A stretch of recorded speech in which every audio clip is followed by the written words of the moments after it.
नमस्ते दोस्तों, स्वागत है आपका एक और नए वीडियो में। उम्मीद है कि आपको पिछला वीडियो पसंद आया होगा।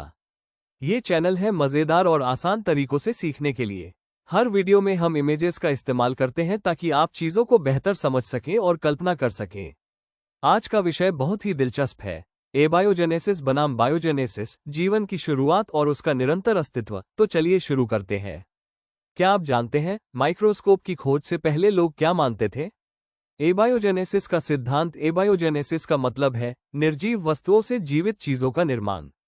इसे पहले स्पॉन्टेनियस जनरेशन कहा जाता था। लोगों का मानना था कि जीवन बिना किसी स्रोत के अचानक उत्पन्न हो सकता है।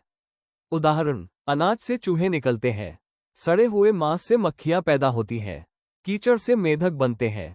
यह विश्वास केवल पर्यवेक्षण पर आधारित था, क्योंकि उस समय माइक्रो ऑर्गेनिज्म्स का पता नहीं था। बाद में वैज्ञानिकों जैसे फ्रांसिस्को रेडी, लेज़ारो स्पेलांज़ानी और लुई पाश्चर ने प्रयोग करके इस सिद्धांत को गलत साबित किया और बायोजेनेसिस की सच्चाई को उजागर किया। ये सिद्धांत किसने प्रस्तावित किया था? एरिस्टोटल। उनका मानना था कि जीवन अनुकूल परिस्थितियों में निर्जीव चीजों से उत्पन्न हो सकता है, जैसे सड़े मांस से कीड़े, कीचड़ से मेढक, सांप या चूहे। उन्होंने कहा कि पर्यावरण में कोई जीवन शक्ति होती है जो जीवन उत्पन्न कर सकती है। लेकिन उन्होंने ऐसा क्यों माना? ये केवल उनके अवलोकनों पर आधारित था, किसी प्रयोग पर नहीं।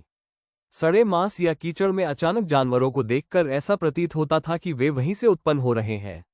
एरिस्टोटल का यह विश्वास लगभग 1000 वर्षों तक प्रचलित रहा, जब तक कि वैज्ञानिकों ने प्रयोग करके इसे गलत साबित नहीं कर दिया। बायोजेनेसिस क्या है? बायोजेनेसिस का मतलब है एक जीव से ही नया जीवन उत्पन्न होना। ये सिद्धांत एबायोजेनेसिस के पूरी तरह उल्टा है। इस विचार की शुरुआत 17वीं शताब्दी में हुई और 19वीं शताब्दी में वैज्ञानिक प्रयोगों से इसे पुख्ता किया गया।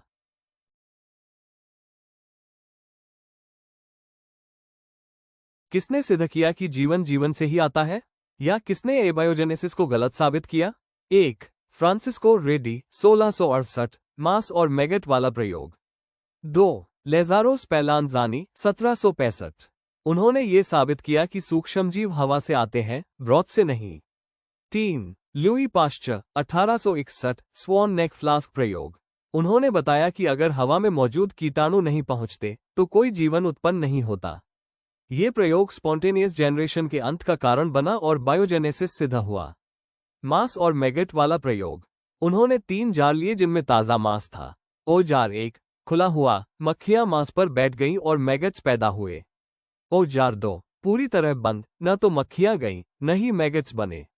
ओ जार 3, कपड़े से ढका, हवा तो गई लेकिन मक्खियां नहीं जा सकी और कोई मैगट्स नहीं बने। निष्कर्ष, मैगट्स मांस से नहीं, मक्खियों के अंडों से बनते हैं। इस प्रयोग ने स्पॉन्टेनियस जनरेशन को झटका दिया।